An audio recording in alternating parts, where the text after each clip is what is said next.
സ്റ്റഡിയുടെ കൂടെ എക്സ്ട്രാ ഒരു ഇൻകം എന്നുള്ളത് നമ്മുടെ സ്റ്റുഡൻസിനെ സംബന്ധിച്ചിടത്തോളം വലിയ കാര്യമാണല്ലേ.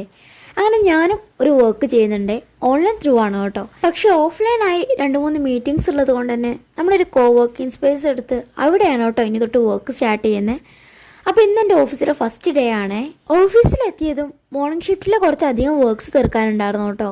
എല്ലാം തീർത്ത് ടൈം നോക്കിയപ്പോഴേക്കും 1:30 ആയിരിക്കണു. പിന്നീടാണ് ഫുഡിൻ്റെ കാര്യം ആലോചിക്കുന്നത് കേട്ടോ. അടുത്തൊന്നും റെസ്റ്റോറൻ്റ് ഒന്നും ഇല്ലേ. പിന്നെ നമുക്കൊരു ഓപ്ഷൻ എന്ന് പറഞ്ഞു കഴിഞ്ഞാൽ ഒരു കൂൾ ബാറാണ്. അവിടെ പോയപ്പോൾ നമുക്ക് ഷവർമ എന്നുള്ളൊരു ഓപ്ഷൻ മാത്രമേ ഉണ്ടായിരുന്നുള്ളൂ. നല്ല വിശപ്പുണ്ടായിരുന്നെങ്കിലും ആ ഷവർമ മുഴുവൻ എന്നെ കൊണ്ട് കഴിക്കാൻ പറ്റിയില്ല കേട്ടോ. അപ്പോഴേക്കും എൻ്റെ വയറ് നിറഞ്ഞു.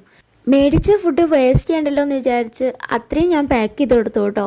പിന്നെ വിശക്കുമ്പോൾ കഴിക്കാമെന്ന് വിചാരിച്ച് അങ്ങനെ തിരിച്ച് ഞാൻ ഓഫീസിൽ. പിന്നെ കുറച്ചധികം വർക്ക് ഉണ്ടായിരുന്നു. അതിനിടയിൽ വീഡിയോ ഒന്നും എടുക്കാനുള്ള ടൈം ഉണ്ടായിരുന്നില്ല. ഒരു 5:30 കഴിഞ്ഞിട്ടാണ് കേട്ടോ നമ്മൾ ഇന്ന് ഇറങ്ങിയിട്ടുണ്ടായിരുന്നത്. പോകുന്ന വഴി നല്ല ബ്ലോക്കായിരുന്നു. അങ്ങാടിപ്പുറം മാത്രമല്ല, പെരിന്തൽമണ്ണ ടൗണിലും നല്ല ബ്ലോക്കായിരുന്നു. കുറച്ചധികം സമയം നമ്മൾ അവിടെ നിന്നിട്ടുണ്ടായിരുന്നു കേട്ടോ. കഴിഞ്ഞ വീഡിയോയിൽ ഞാൻ അങ്ങാടിപ്പുറം പാലത്തെക്കുറിച്ച് പറഞ്ഞിട്ടുണ്ടായിരുന്നേ. നമുക്ക് നടന്നു പോകാനേ പറ്റുന്നുണ്ടായിരുന്നുള്ളൂ. അതിലൂടെ വണ്ടിയൊന്നും പോകുന്നുണ്ടായിരുന്നില്ല കേട്ടോ. ഇപ്പോൾ വണ്ടികളൊക്കെ പോകാൻ സ്റ്റാർട്ട് ചെയ്തിട്ടുണ്ട്. ഞാൻ ഈ വീഡിയോ എടുക്കുന്ന അന്ന് ബസ്സൊന്നും പോകുന്നുണ്ടായിരുന്നില്ല കേട്ടോ. പക്ഷെ ഇപ്പോൾ ബസ്സൊക്കെ പോകുന്നുണ്ടേ. ജൂലൈ 11-ന് ശേഷം ബസ്സുകളൊക്കെ സ്റ്റാർട്ട് ചെയ്തിട്ടുണ്ട് കേട്ടോ. ഇപ്പം ഞാനീ നടന്നു പോകുന്നത് എൻ്റെ സിസ്റ്റേഴ്സ് അവിടെ വെയിറ്റ് ചെയ്യുന്നുണ്ട്. അവരുടെ അടുത്തേക്കാണ് കേട്ടോ. ഇവിടെ നമുക്കൊരു 1.5 കിലോമീറ്റർ നടക്കാനുണ്ടായിരുന്നു. എന്നാലും നമുക്ക് ബ്ലോക്കിന് മുമ്പേ എത്തണമെന്നുണ്ടെങ്കിൽ നമുക്ക് നടന്നേ പറ്റത്തുള്ളേ.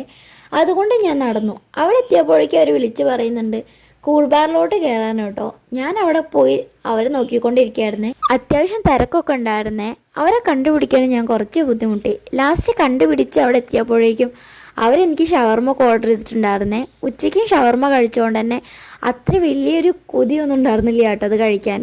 എന്നാലും വിശപ്പുള്ളതുകൊണ്ട് ഞാൻ കഴിച്ചിട്ടുണ്ടായിരുന്നേ. ഇനി നമ്മൾ നേരെ വീട്ടിലോട്ടാണ്. അതിനിടയിൽ എനിക്കൊരു ഹാപ്പിനെസ് തോന്നിയൊരു കാര്യം ഞാൻ നിങ്ങളോട് ഷെയർ ചെയ്യേ. ഞാനിവിടെ ഇപ്പോൾ കാണിക്കുന്നൊരു ക്ഷേത്രം കണ്ടോ. ഇത് അങ്ങാടിപ്പുറം തളി മഹാദേവ ക്ഷേത്രമാണ്. അതിന് തൊട്ടപ്പുറത്തൊരു ജുമാ മസ്ജിദ് ഉണ്ട് കേട്ടോ. എല്ലാ വൈകിട്ടും ദീപാരാധനയും ജപവും അവിടെയുള്ള കാര്യങ്ങളെല്ലാം വളരെ ഒച്ചത്തിലായിട്ട് നമുക്ക് കേൾക്കാൻ പറ്റുന്നത്. പക്ഷേ വാങ്ക് കൊടുക്കുന്നതിന് തൊട്ട് മുമ്പായി അതെല്ലാം സ്റ്റോപ്പ് ചെയ്ത് വാങ്ക് കൊടുത്തതിന് ശേഷമാണ് പിന്നീട് നമുക്കത് സ്റ്റാർട്ട് ചെയ്യുന്നത് കേട്ടോ. അപ്പം നമ്മൾ 2 മതങ്ങളെ റെസ്പെക്റ്റ് ചെയ്യുന്ന രീതിയിലാണ് അവിടുത്തെ കാര്യങ്ങളെല്ലാം പോകുന്നത്. ഇവിടെ നിന്നല്ല, എല്ലായിടത്തും അങ്ങനെ തന്നെയാണ്. പക്ഷെ അത് കണ്ടപ്പോൾ എനിക്കൊന്ന് പറയണമെന്ന് തോന്നി കേട്ടോ. ഭയങ്കര ഒരു സന്തോഷം തോന്നിയായിരുന്നേ. അപ്പോൾ ബാക്കി വിശേഷം നാളെ പറയാവേ.